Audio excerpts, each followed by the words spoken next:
Semangat pagi. Baik, kali ini kita akan membahas mengenai kegiatan susunan pelepas zigzag. Kenapa penting kegiatan ini bagi tanaman? Nah, sebelum kita ke sana, seperti yang kita ketahui, tanaman sawit ini memerlukan air dalam jumlah yang cukup banyak sepanjang waktu.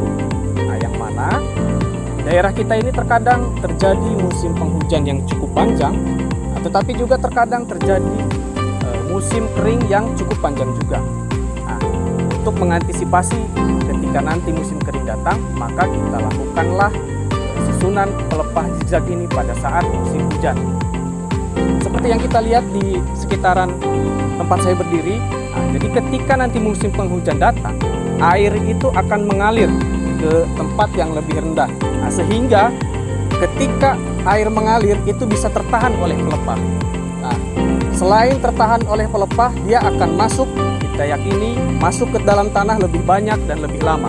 Nah, selain itu juga, ketika kandungan airnya cukup, maka proses pelapukan pelepah ini akan lebih cepat, sehingga bahan organik di dalam tanah ini akan lebih banyak. Seperti yang kita ketahui, sebaik-baiknya tempat untuk menyimpan air yaitu di dalam tanah. Nah, sehingga bisa dimanfaatkan secara maksimal oleh tanaman kita sendiri. Kemudian, bagaimana kegiatan ini bisa dilaksanakan? Nah, kegiatan menyusun pelepas zigzag ini dilakukan oleh pemanen sendiri, yang mana setiap rotasinya ketika pemanen menurunkan buah, tentu pasti ada pelepah yang dipotong. Nah, pelepah yang dipotong itulah yang wajib disusun secara zigzag oleh pemanen sendiri, sehingga kita tidak memerlukan tenaga lain.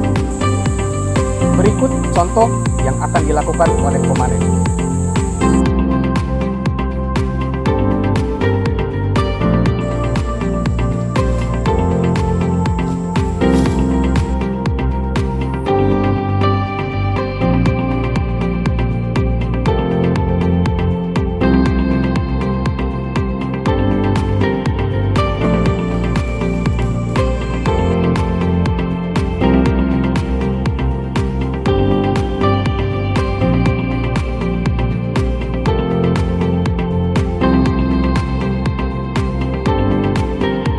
Kegiatan menyusun pelepah secara zigzag bisa kita lakukan dengan mudah, murah, tidak memerlukan alat berat, dan juga bisa kita lakukan dengan secara luas dan masif, sehingga seluruh areal kita dapat dimaksimalkan potensinya oleh tanam. Untuk memastikan kegiatan ini berjalan, PGA kental dengan budaya pengawasan yang ketat, tidak terkecuali untuk pengecekan quality check susunan pelepas zigzag.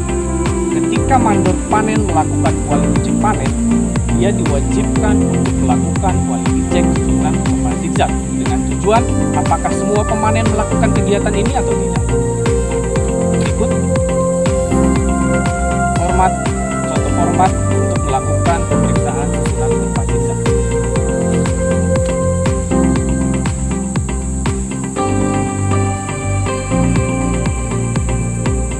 Demikian video sharing susunan pelepas zigzag dari kami. Semoga video ini bisa bermanfaat untuk kita semua. BGA 1, BGA Jaya.